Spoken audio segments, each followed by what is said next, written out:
Hi booktube, Aaron here, hope you're doing very well. Today for Tag Tuesday I'm going to be doing the second tome around book tag. It's a tag that was created by Julie from Bookish Travels, and I was tagged quite a few weeks ago now by Jenny Jables, so thank you Jenny for the tag. Hopefully I'm going to be getting a little more up to date with my tags, but we'll see how that goes. It's a tag all about secondhand books and your relationship to them, so I'm going to jump right in. The first prompt is a book that you bought for its cover, and this is I think I did buy this really just because the title intrigued me, but also just the way it all looked intrigued me as well, and that was Justine by Lawrence Durrell, and I had it sat on a shelf for a year or so before reading it, and then really enjoyed it and wanted to keep going.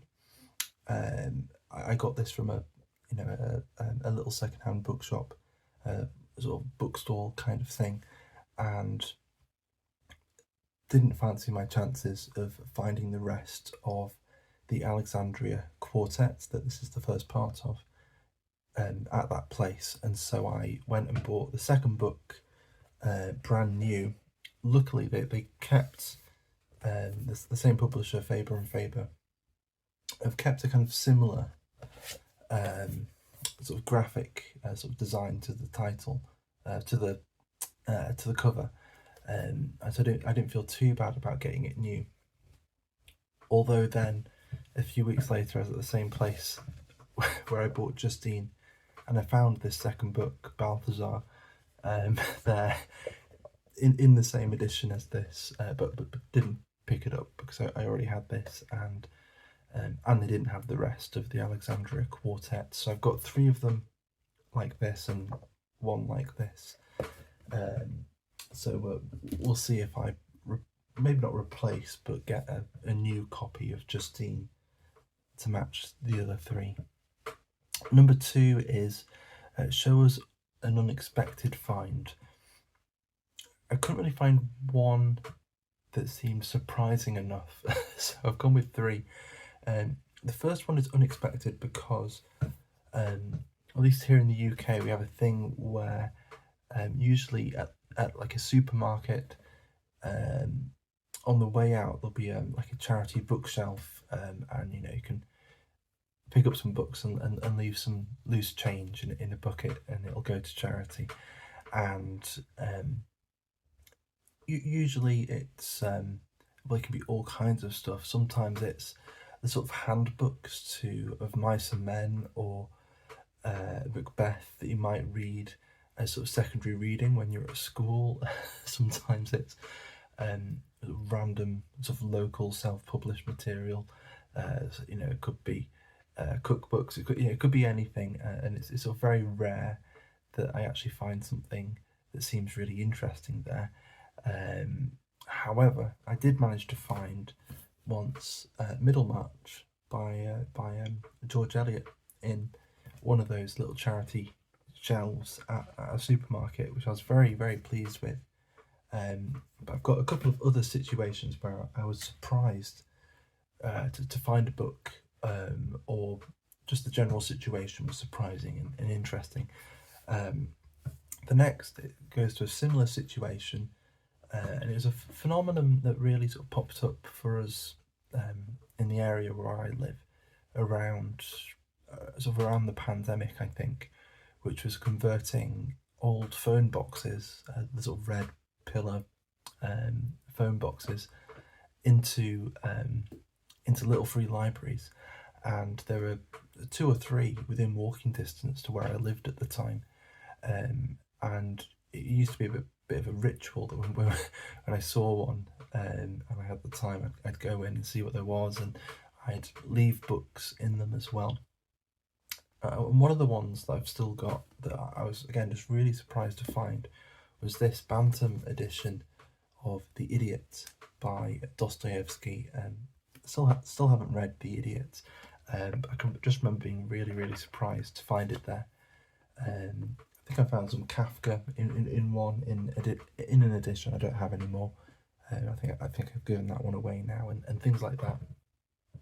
Another surprising, unexpected secondhand book situation was in a secondhand bookshop where it seems like they have a very slow turnover. And I think I've told this story a couple of times on the channel. But I was going through trying to see if there was anything that struck my fancy. And I found The Fall of Constantinople by Stephen Runciman. And I'm interested and intrigued about Byzantine history. So I thought about getting it. But then at that moment thought, every now and then, maybe I've got a pile of other books, and there's a book that in any other context, if I was holding other books, I might add it to the pile. But just at that moment, I was thinking that I didn't want it quite enough to bring it home with me. So I put it back where I found it. Went home, and as I was walking home, I was listening to the Empire podcast with Anita Arnand and William Dalrymple, and it was the first episode on a series that they were doing on the Ottoman Empire, and they were beginning with the fall of Constantinople. And there was this amazing opening bit where William Dalrymple was reading the opening pages of this book about the fall of Constantinople, and it was really dramatic. And he was saying it's his favourite book of all time, or one of his favourite books of all time. And it turned out to be none other than this exact book. And I think it was just before Christmas or something, whatever it was. I knew I wasn't going to be going back there for at least a couple of weeks. I knew I had plans and didn't have time to get back to this secondhand bookshop. And so I was just trusting that the book would still be there the next time I went back. And I went back a month or two later, I think it turned out to be. And it was still in the bookshop, and it's a bookshop without much order to it. And much to my surprise, it hadn't even moved either.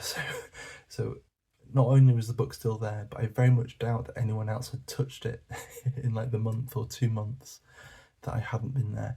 And so again, a slightly different, unexpected find, because I was really not expecting to see it the second time round. Number 3 then is you have enjoyed a book that you bought new, but then you find a used book that has a better cover. Do you get rid of the original, or do you get the new one, or do you keep both? It's rarely happened to me in a situation where I have the exact same book that I originally bought new and then I get it secondhand. However, I'm thinking of a time when I can remember I had to read The Monk by Matthew Lewis for university, and I had a Penguin Classic. I think particularly when I was at university with books I had to read for university, I think even when I quite enjoyed them, I would eventually get rid of them. I wouldn't get rid of all of them, but for whatever reason, I'm not entirely sure why, I decided to get rid of The Monk after reading it once. And then, a few years later, I found a second-hand edition of The Monk as a folio book, which I'll go get you now. And so this is part of the Folio Society, so I can't really say it's got a better cover, because it's in a box, which is plain. It's got a nice, rather stately, Gothic-looking spine. But then actually, I just remembered what it looks like under the box. That's what it looks like, out of the slipcase. And it's just a really lovely book. I haven't actually read it again, and it's got lovely illustrations in here as well. Just making sure that there's nothing particular. Some of the illustrations are a little on the lurid side, but yeah, really wonderful. And I keep meaning to give it another read at some point, so I might try and prioritize it soon, but there are just so many other things. But this is yeah, it's one I won't be getting rid of because it's just such a lovely book. And then so I don't know if I'd keep both. That was a weird way around the question. It would honestly depend on the book, whether it was a book where I felt like I needed multiple editions. It sometimes happens, or sometimes I think particularly with translated works, you can sort of get around it a bit as well if you enjoyed this translation. Even then, though, with Dostoevsky, with the early translations by and now that I'm saying it, the name's gone out of my head because I just saw something with Rosemary Edmonds, and I'm not thinking of Rosemary Edmonds. It'll come back to me later. But with certain older translations in the public domain that I've read in cheap editions, and then I found translations that I prefer, but I still liked the other ones. I know that if I wanted to give those other translations a try, I can find them easily, or even find them for free online. So it's not really the end of the world. But there are still books I have in multiple translations, just on this shelf here. Up in the corner, up somewhere around there, there's Notes from Underground by Dostoevsky, and then it's there again. So I've got multiple editions of that, but again, they're in multiple translations, and so that's why. Same with Kafka as well. I've got The Metamorphosis in 3 different translations, I think. Number 4 is there a book series that you have that you've challenged yourself to collect purely from used bookshops or charity shops? Not in so many words, but I have realised recently that on the whole, when it comes to works that are in the public domain, for one, I'm going to be a bit more picky about maybe the edition or the individual book as well. And so if it is a bit too beaten up, or it's got a silly amount of annotations or something like that, I'm not just going to get it for the sake of thinking I really want to read this book, because if it's in the public domain, I can get it for free online. I can pop it on my Kindle and read it that way. And so that's on that on one side. On the other side, then, thinking of classic books, if I really want to read them, I'm probably going to look out for them more in secondhand bookshops, because particularly if it's a long sort of series of things, I can count on getting more books for more money because they're secondhand. And also sometimes you just don't see certain things in new bookshops quite so often. But in the back of my head, there's also as I was saying earlier, the possibility that if there is an edition that quite suits me, I can always read it as an ebook instead. Having said all that, so I'm trying to get through, I'm trying to collect the Palliser novels by Anthony Trollope. I have 4 of them. I think there are 6. If there are 7, let me know and I'll go cry in a corner. Because I thought it was a trilogy initially, and so I was really happy when I found 3 of them, and then I found there were more. So I have Can You Forgive Her in a Penguin English Library edition that's very faded. I accidentally bought 2 copies of this. I kept one next to my bed, forgot I had it, and then bought this one. So I kept the one that was in slightly better condition. I'm not showing them in the right order, I don't think. We've got Phineas Finn. We've got The Prime Minister, and we've got Phineas Redux. I know that 2 I'm missing are the Eustace Diaries and the Duke's Children, but are there any others? I'll have to double check. But either way, I'm often looking out for secondhand editions of those, and if they're cheap enough and in good enough quality, then I might pick them up. However, if I'm really itching to read through all of the Palliser novels, then I'll just get the ones that I'm missing as ebooks, and I can get them for free that way. So I'm not sure if that's a terribly good answer to that question again, but that's, this is the closest I've got. And as you can see, I'm doing a terrible job of getting them in all the same publisher. I've got, well, 2 different publishers, but in different iterations and different lines. So we'll see how it goes. Next up, we've got show us books you have bought purely for nostalgia reasons. This is one I struggled with a bit, but I've got 2 books here from the Penguin Popular Classics line, and there is something to them I quite like.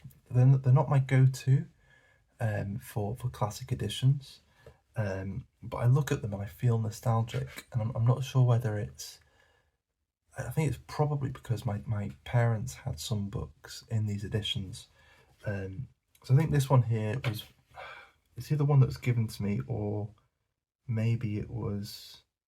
oh no, yeah, this is one that was given to me by my sister when I went away to university. So this is Anne Bronte, The Tenant of Wildfell Hall. And again, it's just something to the way it looks. It's very... I don't know, when were these from? Probably the 80s or 90s, I expect. Yeah, this is from 1994, but it makes me think of the 70s, of sort of cheap TV shows from the 70s, just the whole colour palette of the whole thing and the layout. And again, I'm currently reading John Milton, and even with that really striking sort of etching on the front, it's still got this lovely, subdued sort of title portal thing. I don't know what you'd call it, but there's something about them that I do like, and I find endearing. That they're a nice size, they're almost a sort of pocket size, and generally they don't tend to fall apart, to be honest. At least I haven't found that so far. And so these make me feel quite nostalgic, and there's something quite nice and warm and bubbly about them. So that's the closest I could come. Number 6 is when you buy a used books but you find that it has lots of scribbles in it, do you get annoyed? And also, how do you feel about sort of dedications and things like that? I can get a bit annoyed. I think when it's to the point that it's distracting from the book, then I can get a bit annoyed. However, if it's just the odd bit, and if it's actually quite interesting, then I don't mind it. Sometimes, let's see if I can find it. So just up there, that's the Cantos by Ezra Pound. I haven't read it yet. I'm hoping to read it with some friends here on booktube over the summer, also August through to October. And it's a really intimidating project. But in my edition, someone has sort of written some notes just at the beginning of the book about the general structure of the cantos and what's going on in there. And I would have had no idea about that. I have absolutely no idea if it's accurate or where they got it from or anything like that. But it might be helpful. So that's an annotation that I find interesting. A while ago, I was considering getting rid of this edition of Fathers and Sons by Turgenev because it had some highlighted passages. However, I was just going through and I found that there's one just before the end here, but there's maybe only one other as I was flicking through, so it's not that highlighted. It doesn't really distract me from the text. If every other paragraph was completely highlighted, then I might consider not buying it. There's an edition of Cold Comfort Farm that I've seen a few times at actually the same bookshop where I got Justine and where I got the Fall of Constantinople. And there was for a long time a really beaten up edition, a Penguin Classic of Cold Comfort Farm. and I thought of getting it, but it was just so beaten up, and there were so many annotations and highlighted passages, that yeah, I couldn't imagine it being a very worthwhile reading experience. When it comes to dedications, again, I don't mind them too much.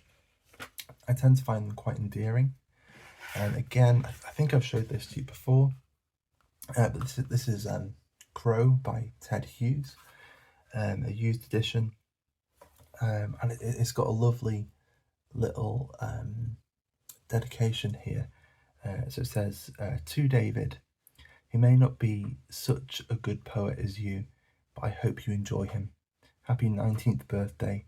Lots of platonic, in brackets, love, Nikki, kiss, kiss, kiss, kiss. Which I just thought was lovely. A little insight into a friendship there. Who knows, maybe maybe it wasn't platonic love in the end. And again, I've got this. It's what I'm reading at the moment. Randall Jarrell's selected poems, and it's just got someone's name in there. This is a book from the 70s, or maybe from the late 60s, this edition. Let's see if I can find it. Reprinted, 1969 this is from, and it's just got her name in there, but then in the table of contents there's just one poem here called The Face that's got a little mark next to it, and then I kept on going, and in one of the early poems, is it the first poem? Yeah, the first poem, A Girl in the Library, there's a little mark from a cup. I'm not sure if it comes out very well, but someone's rested a cup on the open page, and then just over there are two lines that are marked.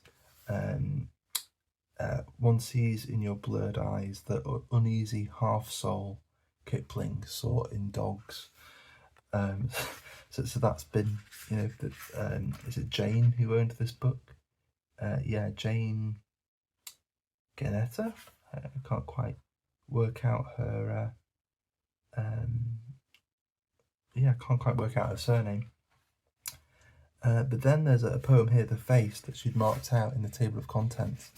And I think there are sort of references there to other artists, to Richard Strauss, to Hofmannsthal, and to something else in German that I can't quite make out with her handwriting. I just find those things endearing and really intriguing as to the past life of the book. And so yeah, I don't mind them too much at all. I find them quite intriguing. And is that the end? No, we've got one more prompt. So when you enjoy a used book, do you keep it, exchange it for a nice pristine version, or do you give it back to the charity shop or to your local used book shop or something? It very much depends on the book for me. It depends on how I found the reading experience. On that level, it's the same as any other book. If it was a new book that I bought or was given, weighing up how much I liked it, if I liked it enough to keep it, or if I didn't like it, whether it's a book I could see myself rereading, in the next few years to reevaluate it. So there are books like, so that's something that's going to go into it.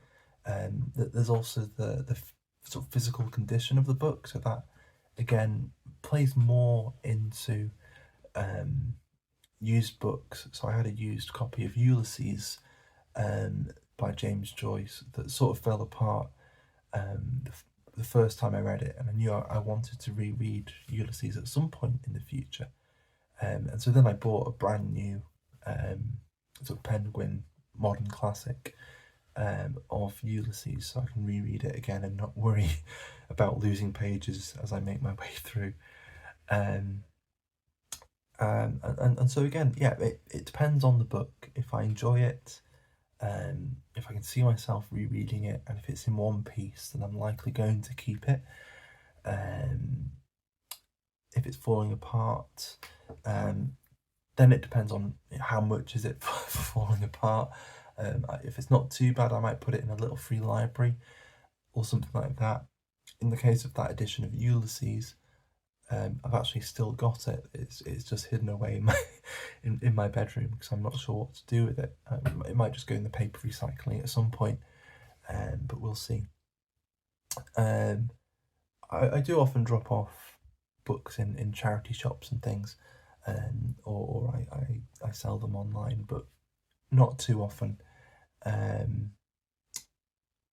not with every used book that I buy. So again, like a lot of my answers to be honest, most tag videos, my answer is a kind of yes but no. Yeah, I'll keep it unless it's falling apart or unless I really didn't like it, is really the answer. And so that's it. That is the second tome around book tag. And yeah, let me know what you think of secondhand books and what your sort of process is with them, whether you keep hold of them or whether you read them until they fall apart, whether you because they're secondhand, whether you're more likely to want to pass them on to someone else once you've finished. But again, I'll leave it there and I'll leave it open so that if you found this interesting and you'd like to give it a go, then please consider yourself tagged. But yeah, for now, thank you very much for watching and I'll see you soon. Bye bye.